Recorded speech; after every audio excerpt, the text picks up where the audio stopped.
දවසක් මට කෝල් එකක් එනවා. ෆාදර් ඔබන්සේ ෆාදර් ශිරාන්ද ඔබදේ. ෆාදර් මම පුංචි FM එකකින් කතා කරන්නේ කතෝලික channel එකක්.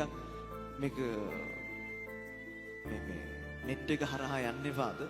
මට ඔබන්සේගේ ගීතිකාවක් ඕනේ මේකට ඇතුල් කරගන්න. මම මොකද්ද පුතේ?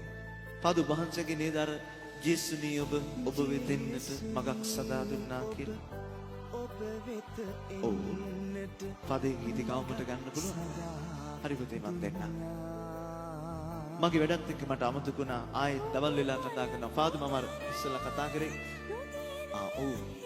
ෆාදර් ගීතිකාව මට හරි පුතේ මම දෙන්නම්. අවශ්‍යතාවයේ තිබ්බත් වැඩ රාජකාරී නිසා ඒත් අමතක වුණා. ආයෙත් හවස 3 වෙනි කෝල් එක එනවා. ෆාදර් මට අර ගීතිකාව ගන්න පුළුවන්. හරි සමාවෙන්න පුතේ වැඩත් එක්ක මට අමතක වුණා. පුතේ මේ ගීතිකාව ඉක්මනටම ඕනේද? ඔව් ෆාදර් මම මේ ගීතිකාවට ගොඩක් ආසයි. ඇයි?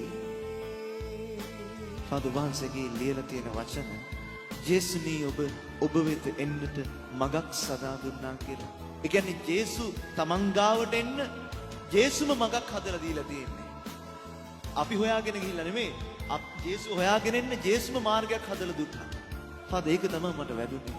ඇයි පුතේ වාට ඒක ගොඩක් කාවද? ෆාදර් මගේ අත්ත කතාවක් තියෙනවා. මම ෆාදර් එක්ක ඒක බෙදා ගන්නවා. ෆාදර් ෆෝන් එක තියන්නේ. මම ඔෆිස් එකෙන් ගන්නවා. ඔහුගේ කතාව කියන්න මට ආයෙත් කෝල් කරනවා. ෆාදර් අර ඉස්සර තරුණයා වගේම තමයි මම පුංචි කාලේ ඉඳලා කවදාක්වත් අල්ලි ගිය කෙනෙක් නෙවෙයි. ජේසුට මම ආදරය කළේ නැහැ. මට ආගම තිත්ත වෙලා තිබ්බේ. නමුත් අවස්ථාවන්ත එක දවසක මම ලොකු අනුතුරකට භාජනය වෙනවා. ලොකු අනුතුරක්. ශල්‍ය කර්ම ගණනාවක් කරන්න වෙනවා. මට ඇඳේ ඉන්න වෙනවා ස්පිරිතාලේ සුමාන 3ක් එක දිගට. ඉතින් මාව බලන්න මගේ ප්‍රේමවන්තියක් වෙනවා. එයාට හිටියා ප්‍රේමවන්තියක්. අම්මලා තාත්තලාගේ අවසරය ඇතුව අපේ ආදරේ ගොඩනගාගෙන ගියේ. ප්‍රේමවන්තියත් මාව බලන් ගන්නවා.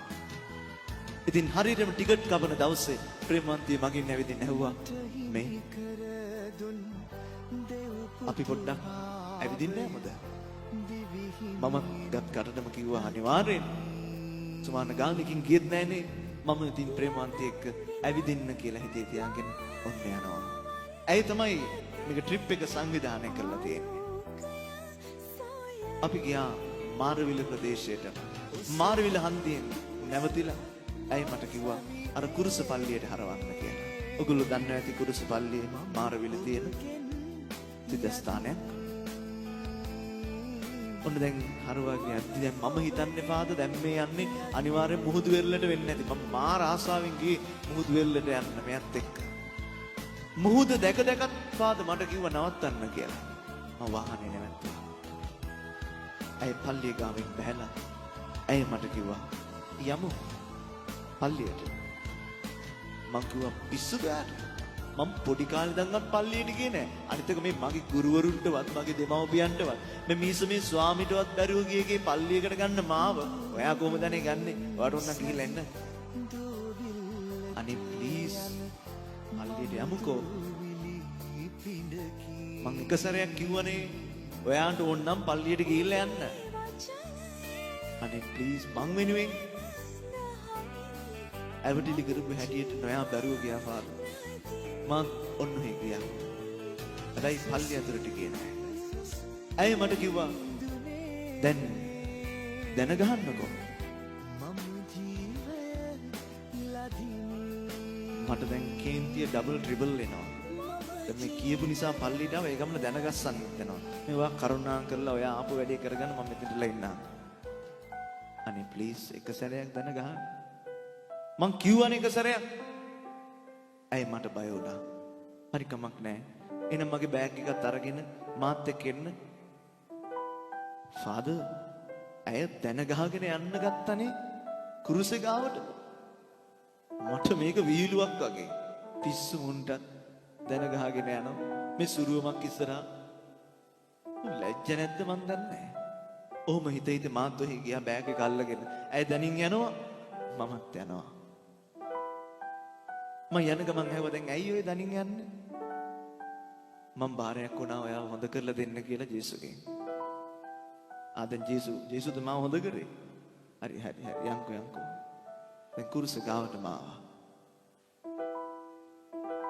ඊට පස්සේ ඇයි නැගිට්ටා. බෑග් එකෙන් මොකක්ද අරගත්තා. අරගෙන මගේ අතට දුන්නා. කතුරක්.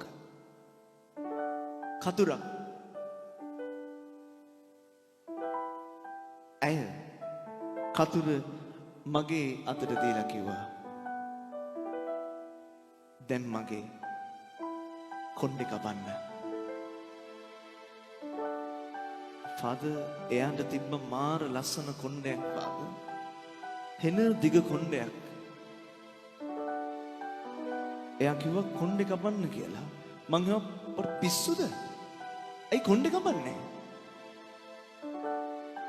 මං ජේසුගෙන් ඉල්ලුවේ ඔයාව මට හොඳ කරලා දුන්නොත් මං අනිවාර්යෙන් මගේ කොණ්ඩේ කපනවා කියලා.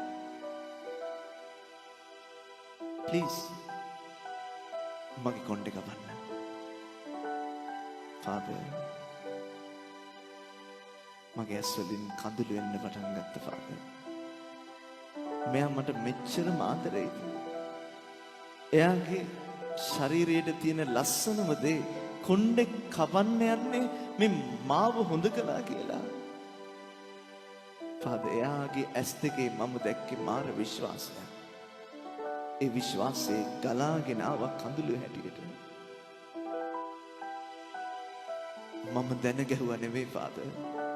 ඉබේටම දැන ගැහුණා.